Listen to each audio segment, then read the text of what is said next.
This is Nick. This is Jack. Welcome back. It is Monday, September 18th, and today's pod is the best one yet. It is a T-Boy. Jack, are you packed over there, by the way? Yeah, we have a T-Boy offsite in Los Angeles this week. I'm very excited. We're going to LAX. We'll sit in traffic at LAX. We'll get into more traffic, and we'll end up in Santa Monica eventually. I got a haircut just for the trip, so at least I'll look sharp. I was going to say, you're looking fantastic over there. I'm not bringing layered collared shirts. Don't worry. Los Angeles. It's less about the collars, more about the collagen. True. Let's get the show on the road. All right, let's hit it. First story. What do we got, Jack? The number one unspoken trend in millennial marriages, it's the prenup. Prenup. Yeti's prenuptial agreements have gone from taboo topic to financial fun. For our second story, we're looking at Salesforce. Salesforce fired 3,000 people, and now they're rehiring those 3,000 people. It's called the boomerang strategy, and it looks like it works. And our third and final story, get this. More football injuries happen on fake grass than on real grass. But grass doesn't make as much money as turf. Just ask Ed Sheeran. But Yetis, before we hit that wonderful mix of stories, Also ask the Jonas Brothers and a couple other more people. we're just trying not to say Taylor Swift again. Yeah.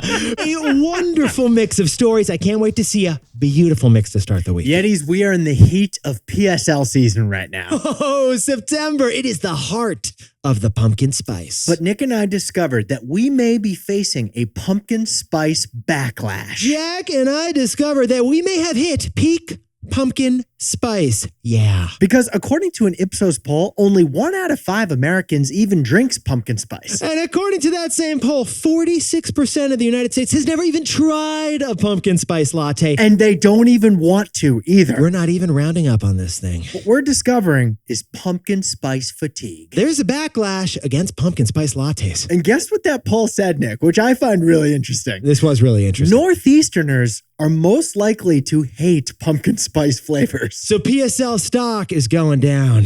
But we're going to tell you whose stock is going up as a result. Get this, Apple is the new flavor beating pumpkin. Not Apple the company, Apple the fruit. Yeah, companies are hedging their pumpkin spice bets with investments in Apple, the Apple flavor. For example, Bath & Body Works, they are sold out of their apple cider soap this year. Another example, Grove is selling 32% more Apple Harvest scents than pumpkin spice scents. And Pinkberry is now low on their apple spiced frozen yogurt. But Jack, what is the biggest sign yet that we're entering a post-PSL epic? Even Starbucks is pivoting away from the old faithful, from pumpkin spice flavors. Because Starbucks just launched the iced apple crisp oat shaken espresso, real thing, actual name. So Starbucks is spending more time in an apple orchard than a pumpkin patch. So Jack and I gotta ask, besties, what really is the flavor of the fall? Is it maple mojo? Is it cool cranberry? Is it sweater weather cinnamon? Yetis, hit us up at T-Boy Pod. We want to know what you think. I'll take all of the above, except pumpkin spice latte. That's not for me. Who can beat the pumpkin spice? My name is literally in jack-o'-lantern, and I don't want a pumpkin. Let's hit our 3 stories. 15 years before this song, 2 boys from the Northeast met in a dorm. They had an idea that caused a cultural storm. It's the best one yet, but the best is the norm. Jack, Nick, that's it.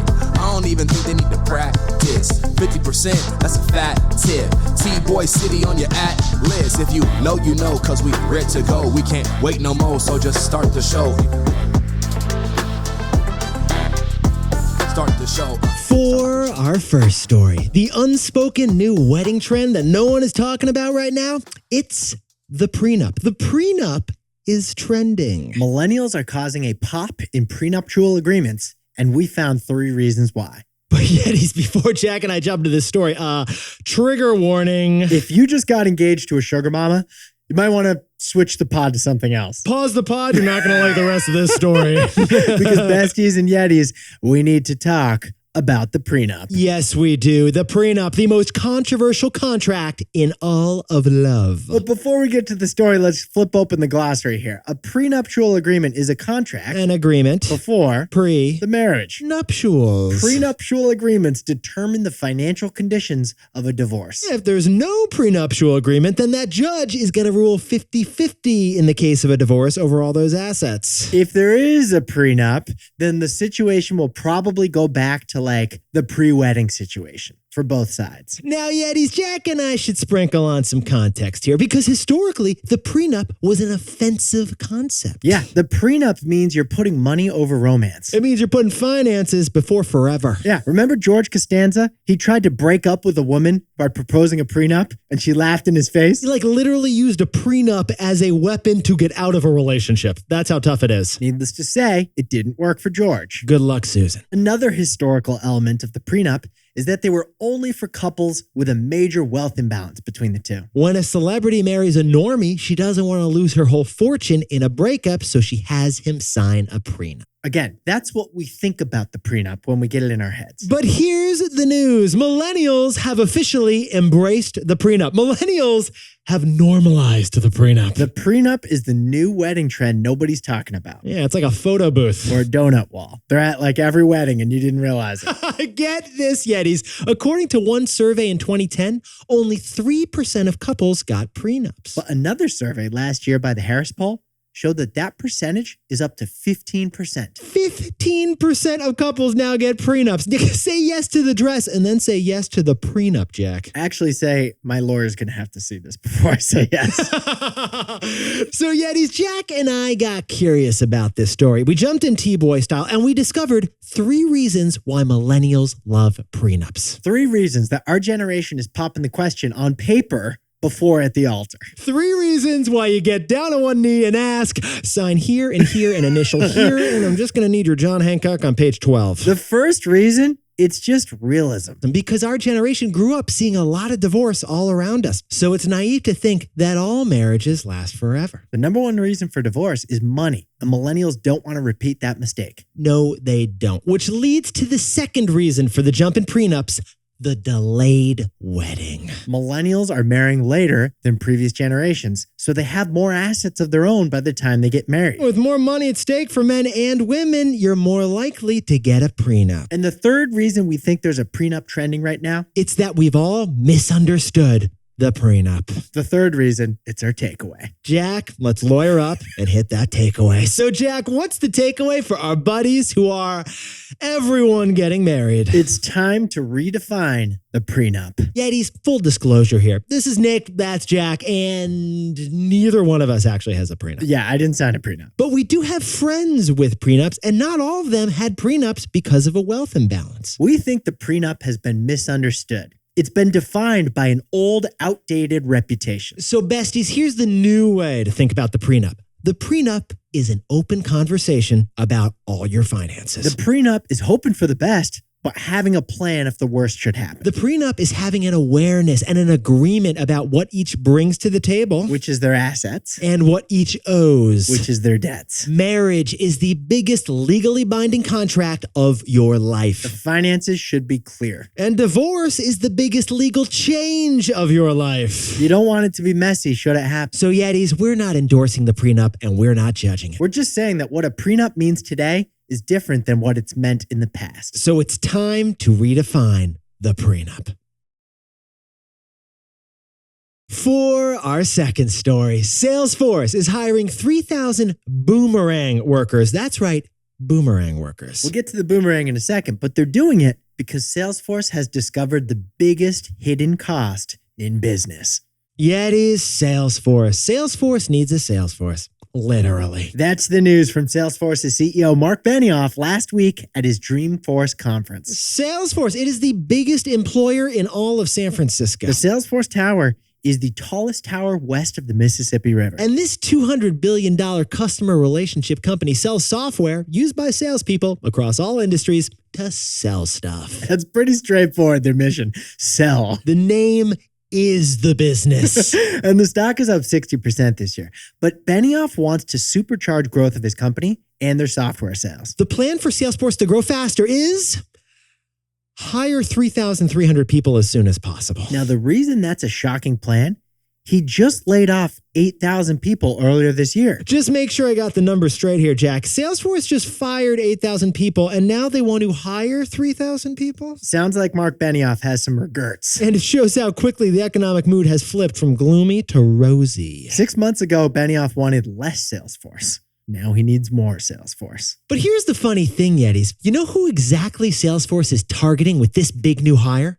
Salesforce wants boomerangs. Boomerangs. Boomerangs. A boomerang, specifically someone who has worked at Salesforce before but doesn't work at Salesforce right now. And Salesforce has got a whole lot of boomerangs because Salesforce was founded back in 1999 before Y2K. Salesforce may have a bigger alumni base than the University of Michigan. Jack, Salesforce should be sending a team to the Olympics. Mark Benioff wants to hire ex-Salesforcers back into Salesforce. He wants boomerangs. Bring back the boomerangs, baby. And why does he want boomerangs? Because they're cheaper to train. Yeah, they used to work here. They remember the core business. They remember the core this. They even remember that the bathroom's on the left and you need to jiggle the key just like this to get in. Yet he's working at Salesforce is like riding a bike. You never really forget your first Salesforce dashboard. Oh, it's like it was yesterday, Jack. For boomerangs, there's no orientation needed. They can get back up to speed really quickly and be productive for Salesforce again. And it's a pretty simple calculation on the revenue side too, right, Jack? Ex-Salesforcers will sell Salesforce software better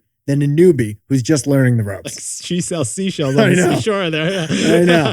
After all, Yetis, there are 8,000 people who worked at Salesforce just a few months ago, and now they need a job. But honestly, we hope they don't take it because that would be like emotionally tolling to work for the company that just fired you. And because of our takeaway. So, Jack, what's the takeaway for our buddies over at Salesforce? The greatest hidden cost of business is turnover and training. Now, Yetis, this boomerang plan, it sounds simple, it sounds clever, it sounds solutions-oriented, but it hides a dirty secret. It hides the cost of turnover and training, which are huge for businesses. Huge. First, there are the financial costs of firing. If you fire someone, you have to do HR paperwork, you have to get the lawyers involved, you may have to offer severance payments. And then there are the financial costs of hiring. You have to recruit somebody, interview them, do a background check on them, maybe give them a drug test. Then you need to hire them and train them for months. And then there are the brain drain costs. Institutional knowledge gets lost when employees leave the company. And there are the opportunity costs. Nick, it takes a long time for a new worker to become as productive as the old worker they replaced. And we haven't even talked about the unquantifiable emotional costs. The emotional cost of layoffs is huge. Morale, it goes way down across the whole company during layoffs. And then you're hiring new people. You got some rando sitting next to you at lunch. That's awkward. Those are the many reasons why Benioff is going after boomerangs right now. It's also why he shouldn't have done such a big layoff in the first place. Because the greatest hidden cost of business is turnover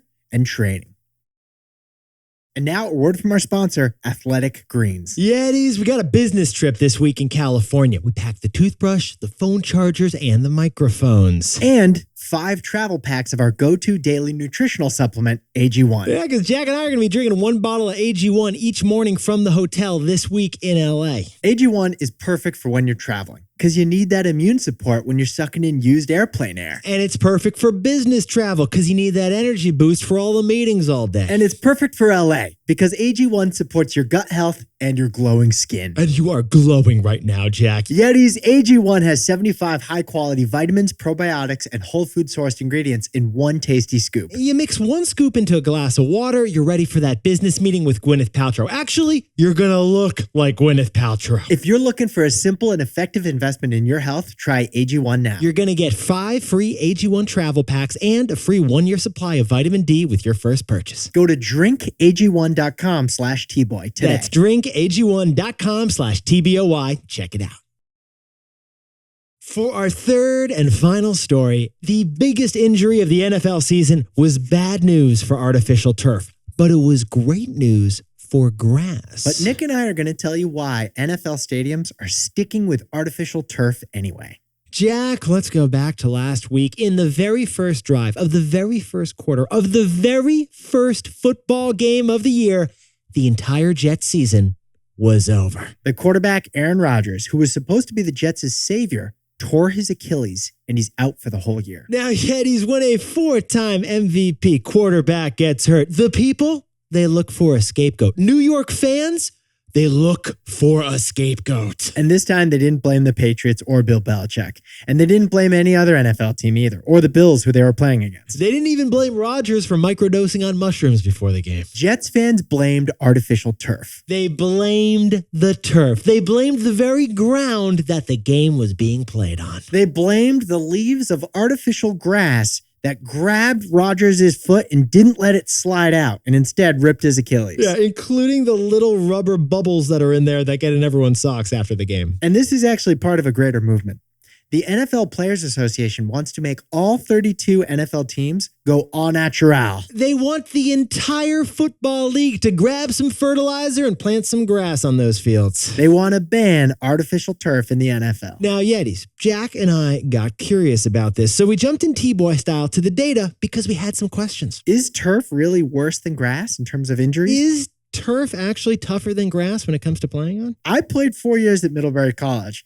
And I played the first 2 on grass and the second 2 on artificial turf. And Jack, I played lacrosse frequently on concrete in New York, but also on grass and turf. So you and I, we are uniquely qualified to answer this data question. I can tell you that turf is faster than grass. That's for sure. You run faster on that turf. Jack, let's talk about the injuries when it comes to turf versus grass, because that's where it gets interesting. We looked at the data and we can tell you more injuries occur on artificial turf than on natural grass. Get this, Yetis. According to the NFL Players Association, in 10 of the last 11 seasons, there was a higher rate of injury on synthetic surfaces than on natural grass. In fact, last year, the injury rate on turf was 37% higher than on natural grass. Hang up the cleats and grab the lawnmower. Turf should be getting eaten up by grass when you hear those numbers. Yeah, if turf is literally injuring our players, why are the stadiums switching to turf? Jack, I heard Mark Sanchez pulled a hammy just by smelling the turf a few years ago. Now, the teams with domes, we understand they can't grow natural grass. But what about MetLife Stadium where Aaron Rodgers got hurt? Well, the answer for why there's more turf than grass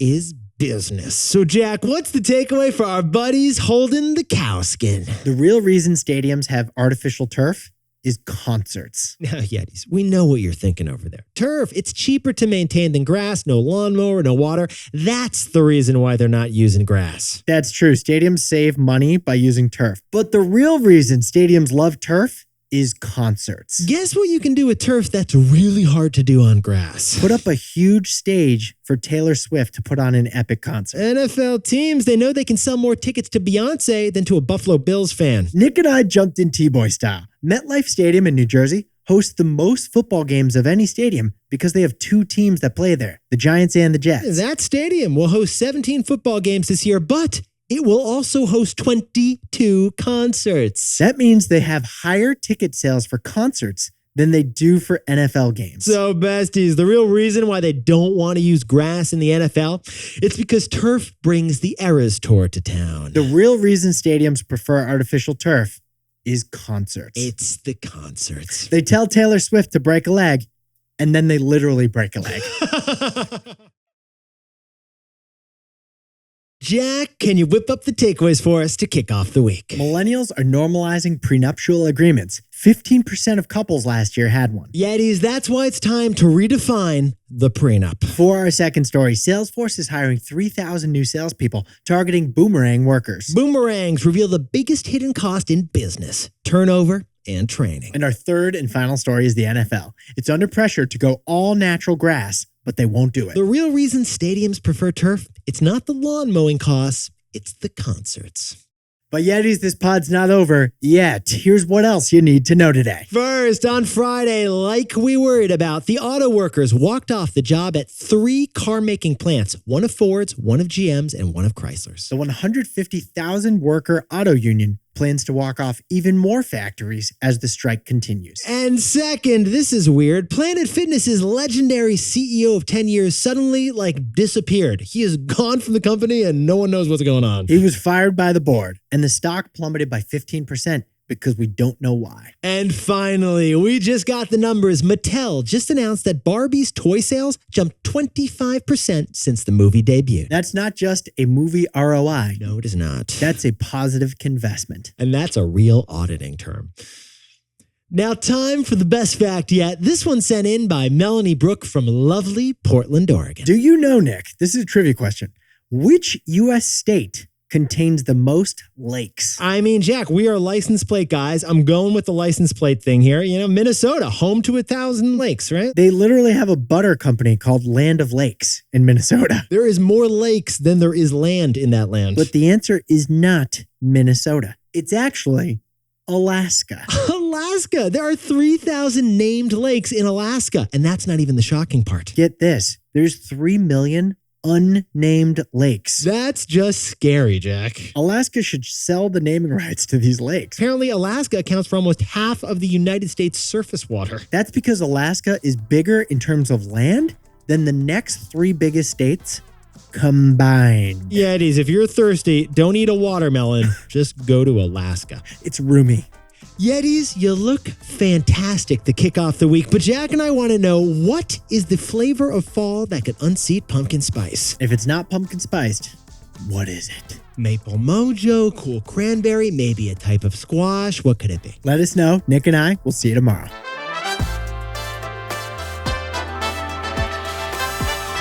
And before we go, congratulations and good luck to John Dutko, who is running the DC Half Marathon. And congratulations to Jessica Hecht, who just passed her med school exam in the Bronx. And Jared Frost and Allison Gibble are 2 pharmacists with a new baby, their first baby, over in Wisconsin. Congratulations to Francisco and Andrea, who are celebrating 6 years together after getting married on a boat in Austin. And congrats to the entire Niantic team in San Francisco. They just launched the Monster Hunter Now game, and they already have 3 million users. Congratulations to Frank, Tariq, and Megna, who just launched the Table One app to get hard-to-get restaurant reservations. And Andrew Valeja, the king of Murray Hill, is celebrating at Dorian's tonight. Happy birthday to Big Papa Josh Waldron in Brentwood, California. And 3-year legendary Yeti Jen Torres is having a birthday down in Miami. Happy birthday to Libby Frost, the trendsetter of New York City, celebrating with her buddies. Xavier Hernandez, enjoy that birthday in the Jurupa Valley of California. Happy birthday to Dave Bryla, and honestly, thank you for teaching this pod to your class at Northwestern. To all the Northwestern Wildcats out there, celebrate the wins.